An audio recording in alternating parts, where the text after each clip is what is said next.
Olá, sétimo ano. Sejam bem-vindos a mais essa aula de História. Eu sou a professora Janaína Jardim, esse é o meu sinal. Eu sou uma mulher parda de altura mediana, tenho cabelo encaracolado na altura do ombro, meu cabelo é vermelho, eu uso óculos preto, aparelho, espero tirar logo esse aparelho. E não estou sozinha, tenho aqui comigo um professor que vai me ajudar muito hoje nessa aula, uma participação bem especial. Olá, professor Mauro. Olá, professora Janaína, que prazer enorme de estar aqui. Já tá ficando meio que... Já tá virando parceria, né? É, tá virando parceria, já tá ficando comum isso daí. Eu tô muito feliz de estar nessa aula hoje, com um tema super interessante. Eu posso me descrever também? Claro! Olha lá, professor de altura mediana, né? Sou professor preto, estou usando uma calça preta, uma camisa preta também com uma estampa aí meio tom de marrom, meio claro aí, com flores e folhas. O que mais posso falar? Tenho bastante barba, né? A barba tá crescendo bastante. E é isso. Isso aí. E então estamos eu, professor Mauro de língua portuguesa e o Helder. Olá, Helder. Tudo bem? E na sequência, a Flávia. Então, essa aula é feita por todos nós. Eu, Helder, a Flávia, professor Mauro, professores que estão aqui comigo no chat. Inclusive, eu quero dar um recado para vocês, que nesta semana, nós, professores do Centro de Mídias, preparamos um roteiro muito interessante que é sobre educação antirracista. Nós preparamos a Semana Afro, que acontece do meio-dia a 1h, e hoje nós temos duas oficinas bem legais, que é do meio-dia ao meio-dia e 30, Culinária Afro, com ele. Afro. A gente vai falar sobre comidinha africana. E tem umas comidas boas, hein? Que legal. Nossa, uma comida muito boa, comida africana. Tem coisa que é interessante que às vezes os estudantes ou as pessoas que estão nos acompanhando, né, os professores e pais, nem sabem que é comida africana, que faz parte da culinária africana. Porque tem muito uma confusão aí entre a culinária africana e a culinária indígena, né? Que eles são contemporâneos aqui no Brasil, né? Então, a gente às vezes confunde um pouco, mas tem muita comida boa africana, hein? Que legal. E hoje, então, não percam para vocês conhecerem essas comidas. Eu vou assistir também. E, inclusive, na sequência, depois da comida, nós temos oficina de capoeira com a professora Mara. Sim. E o professor de capoeira Paulo Henrique, da Escola Estadual Herbert Baldos. Então, não perca, é uma programação bem legal, deixa eu só mandar um recado. Se tem alguém do Mário Lago aí, da Escola Estadual Mário Lago, que estiver acompanhando, o professor que vai estar comigo na live de culinária, eu ia falar de capoeira é a Mara. De culinária é o professor Vilmar, tá? Então é aí do Mário Lago, que se tiver alguém acompanhando, já fica ligado. Então, legal. O professor Vilmar vai representar a Norte 1 aqui. Que legal, hein? Isso aí. Olha só, pessoal, esse tema que nós acabamos de falar, e tudo isso que o professor Mauro acabou de falar também, sobre a culinária, tem a ver com esse tema da aula, que é a escravidão, vida e resistência. Porque o sétimo ano, professor Mauro, eles já sabem que onde existiu escravidão, existiu resistência. E a resistência, ela é na culinária, na língua. Na cultura no geral, né? Cultura, nos costumes. E a gente tem falado muito disso. Eu vou apresentar a habilidade para vocês. Essa habilidade era uma habilidade muito gostosa assim, de trabalhar, né? Sim. Ela tem ali, ela pede para relacionar o racismo da contemporaneidade, né? Sétimo ano, o que é contemporaneidade? Os dias atuais, né? Ao processo de escravização das populações africanas e afrodescendentes no período colonial. Hoje nós vamos relacionar o racismo contemporâneo ao processo de escravização das populações afrodescendentes no período colonial. E aí eu já trouxe assim logo de cara essa imagem. Vocês estão vendo na tela uma mulher negra, ela está sentada, ela está vestida com roupas... como que eu posso descrever essas roupas, professor Mauro? É uma roupa bem... Surrada, diria, né? É uma roupa bem simples, né? Simples, é. Você vê que é uma roupa de uma pessoa trabalhadora, né? Que trabalhou. Então, ela é uma mulher preta. E ela está sentada, ela está descalça, ela está encostada em uma parede. Sim. Ela tem a mão sobre o queixo, assim, ela está bem triste. Ela tem um olhar como se estivesse ali refletindo, muito angustiada, né? Muito triste, é verdade. Muito triste. E aí, eu vou deixar, então, 1 minuto para que os alunos e os professores tragam uma hipótese acerca desta cena, essa atividade de atitude historiadora, né? Para a gente ativar a atitude historiadora dos alunos, para que eles criem hipóteses acerca de imagens e fontes. Então, eu vou deixar 1 minuto, tragam o nome do aluno, o nome da escola, participem conosco, professores, 1 minuto.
Voltamos. E olha só, participando aqui conosco a Pro Liliana, da PEI Fernando Nobre de Cotia. O 7º A todinho acompanhando a gente. Que legal. Um beijo aí para os alunos do 7º A do Fernando Nobre de Cotia.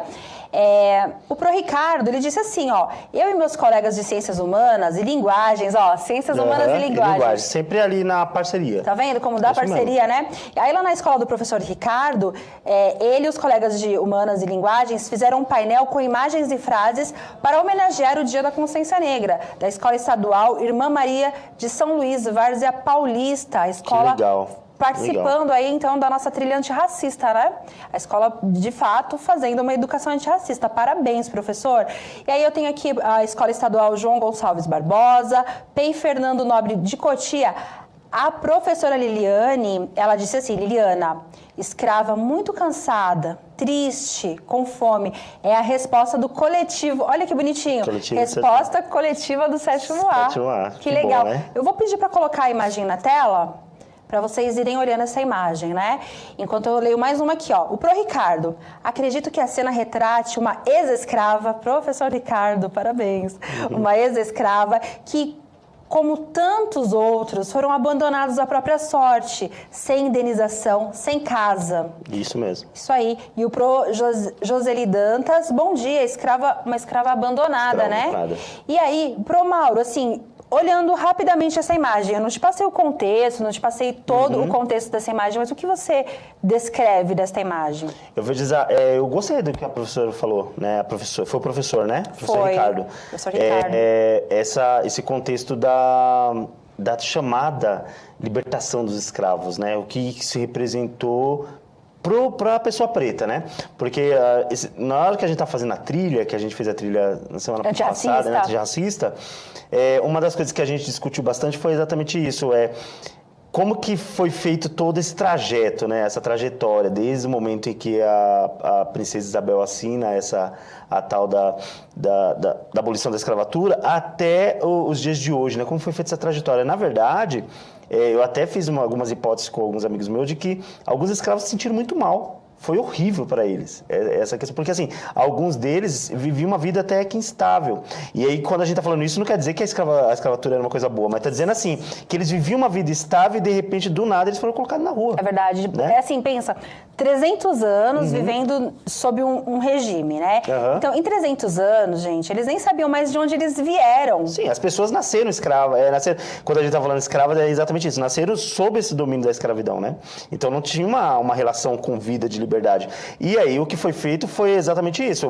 Uma libertação que, na verdade, foi se vira, né?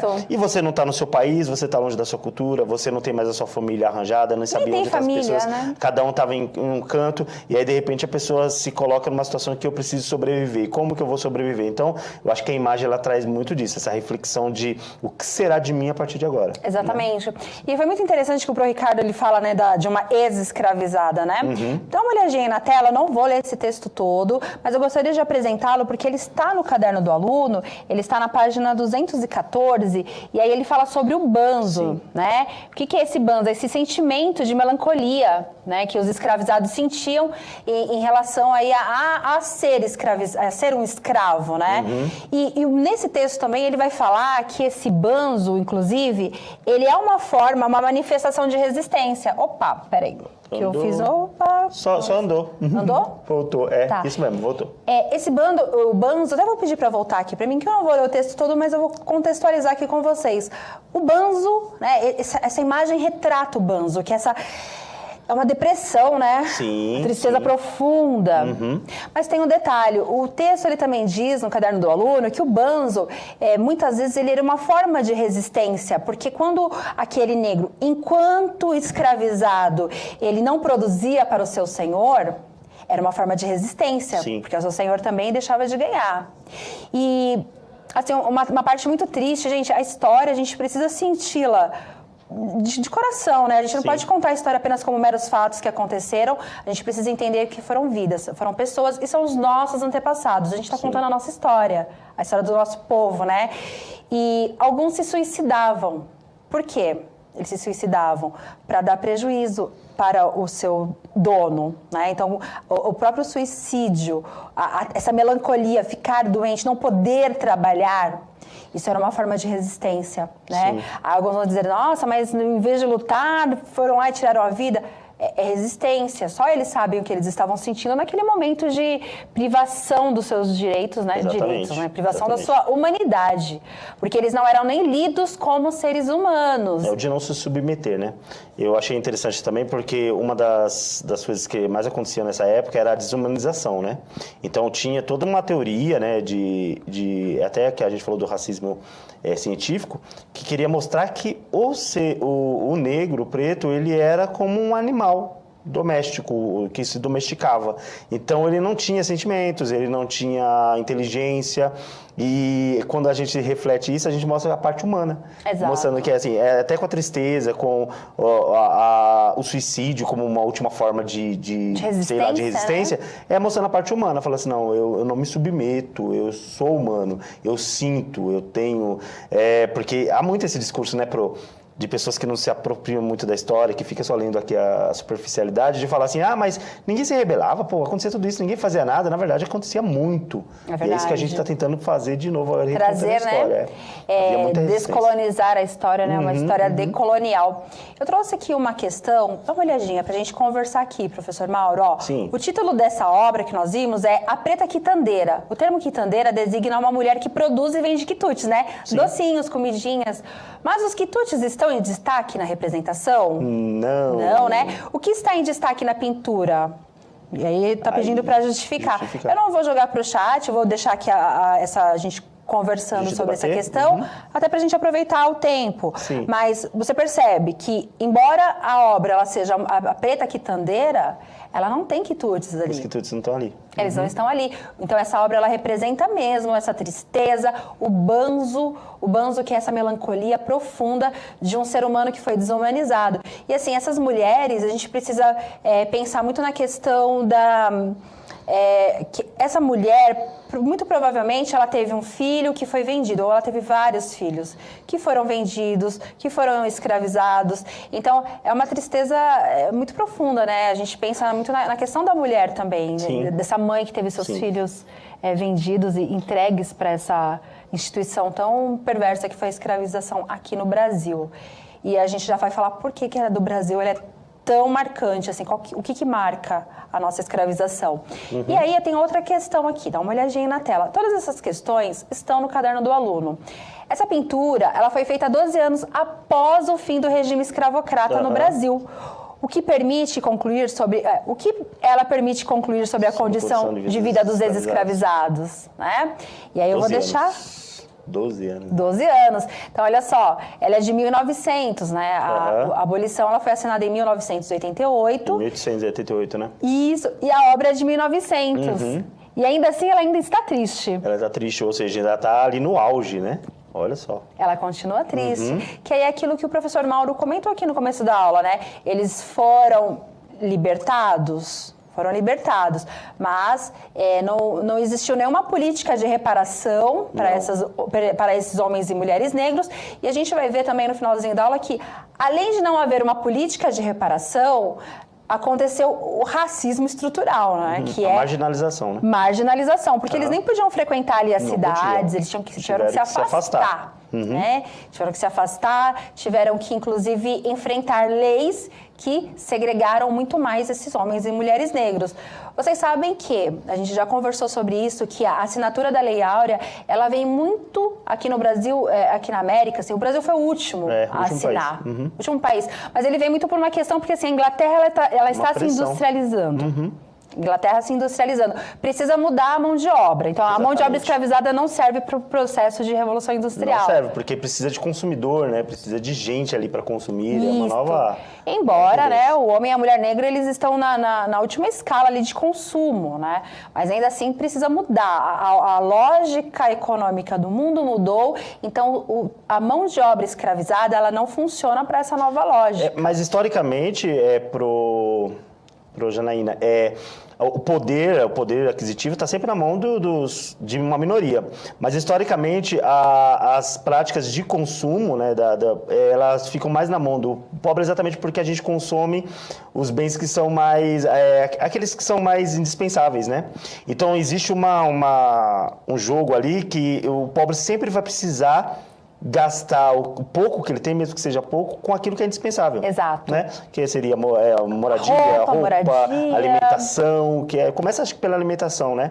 Alimentação, roupa, e aí vai vir outras coisas. Então, isso já é histórico. Então, assim, é preciso ter o negro trabalhando e ganhando um salário de alguma coisa assim para poder ele consumir, porque a nova forma de se fazer economia agora é moeda, é o capitalismo, já não é mais aquela questão anterior, que é a terra, que é... Exato, né, a gente sai de um sistema mais agrário, né? E vamos agora pensar que o mundo está na Revolução Industrial. O mundo, assim, a Europa, né? Ela está na Revolução Industrial e a partir da Revolução Industrial, vocês até vão ver depois no 8º ano, que a partir a Revolução Industrial, ela traz novas demandas de mercado. Sim. Então, eles precisam de, como o professor Mauro falou, mercado consumidor, eu sempre falo matéria-prima. A Revolução Industrial, quando eu estou falando disso em literatura, porque a gente contextualiza, né?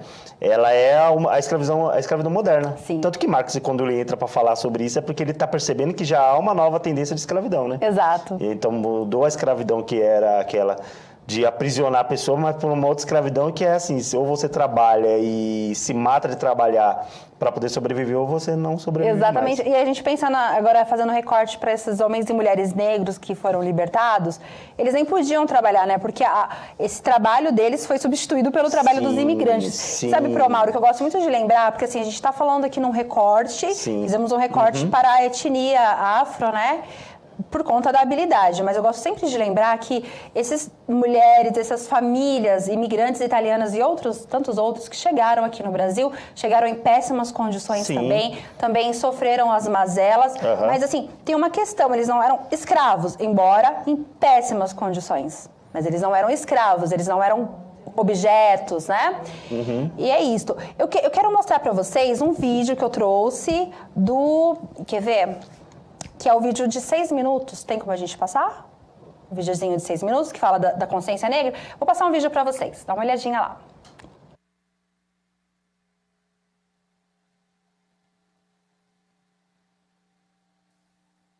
Quando eu tinha 15 anos, eu vivia oprimido como milhares e milhares de jovens negros, sem nenhuma oportunidade, sem nenhuma possibilidade de estudar e dar um salto qualitativo. Hoje, transcorridos aí mais de 60 anos, né, hoje as coisas deram um salto que eu não sei para onde estão caminhando, mas não é mais aquilo. Preciso que a gente comece a construir caminhos diversos para que nós sejamos tratados como cidadãos, independente de sermos negros, amarelos, azuis. Essa ideia segregadora ou separatista de que eu sou negro, você é branco, você é árabe, você é americano. Gente, essas fronteiras que a alma não deseja e que a alma não tem.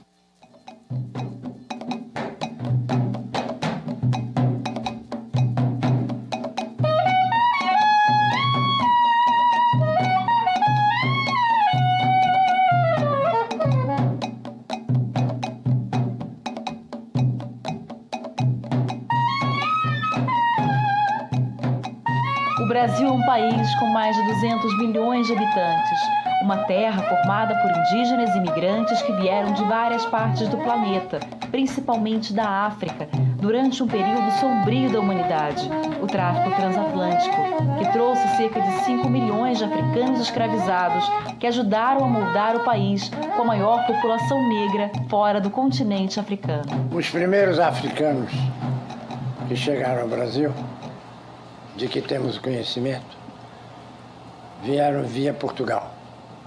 Estavam em Portugal e de Portugal vieram para o Brasil.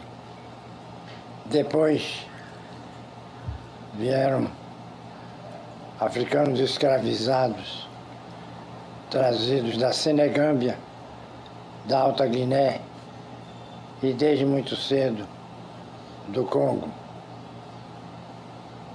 sobretudo do noroeste da atual Angola, que era o centro do Reino do Congo. Há um capítulo extraordinário da história da humanidade que é pouco narrado e que deve ter um espaço bastante amplo na história dessa que foi a maior das imigrações forçadas que a história conheceu, que foi a imigração forçada de africanos para as Américas.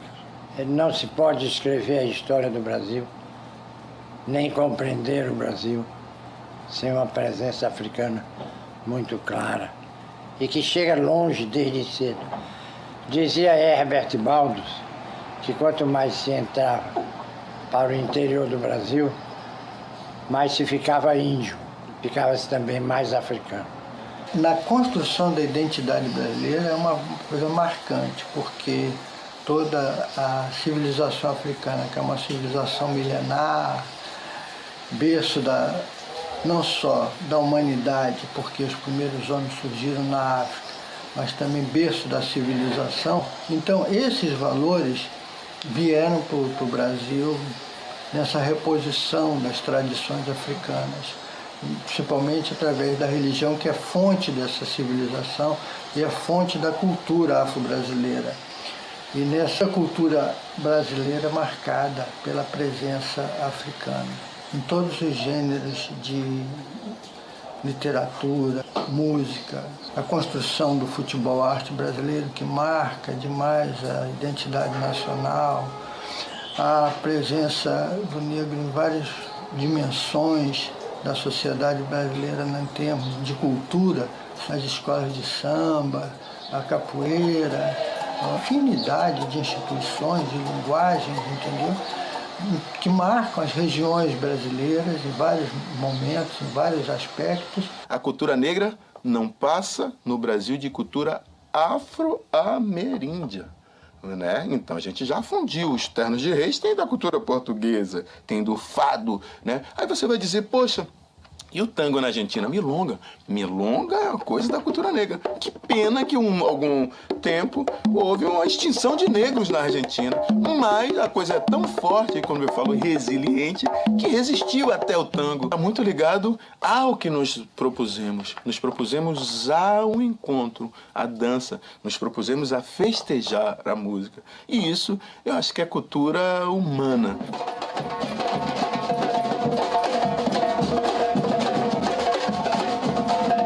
Hoje, segundo o Instituto Brasileiro de Geografia e Estatística, 53% da população é negra.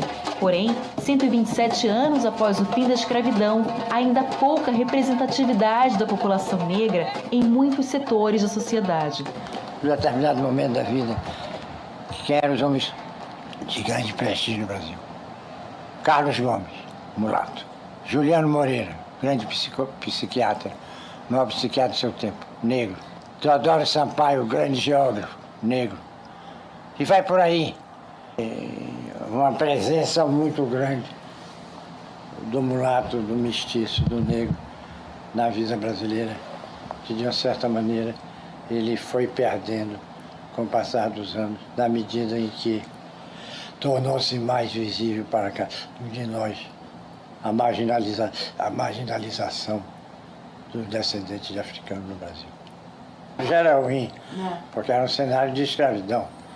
Quer dizer, você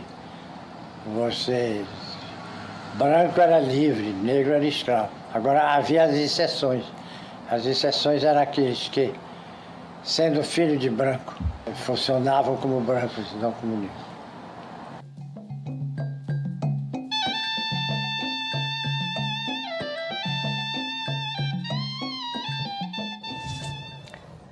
Professores, o material está completinho lá no repositório, tem várias imagens. Eu quero agradecer ao professor Mauro que esteve aqui comigo. Nossa, foi maravilhoso. A gente quer mais tempo, né? Mais tempo para falar. Tempo. Mas hoje tem, né? Hoje tem atividade, tem oficina da Semana Afro, amanhã também tem, sexta também tem. Muito obrigada, queridos professores, e até a próxima. Avaliem a nossa aula. Tchau, tchau. Até a próxima, gente. Foi um prazer.